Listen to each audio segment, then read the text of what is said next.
Hello everyone, welcome back to the channel. So in today's video, I'm going to show you how to reset your Amazon Basics electronic deadbolt in 2026. Now, before you start the factory reset process, here is one important thing that you need to keep in mind is that the factory reset is going to erase all of your custom settings, user codes and the programming changes. So once the reset is complete, the lock returns to its original factory settings. Now, in order to start the factory reset process, you just have to simply go to the inside portion of the lock and then you just have to simply remove the battery cover.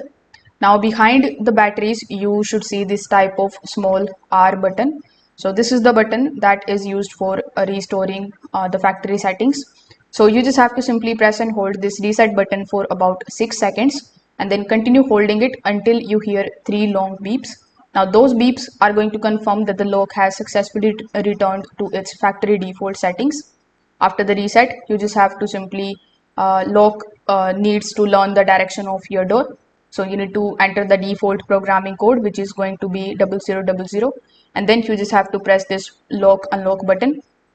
Afterwards, you need to press 0 and then again press the lock unlock button. So the deadbolt will extend and retract automatically while the lock identifies the door orientation. So if this video helped you out, make sure that you like this video and subscribe to the channel. Thanks for watching.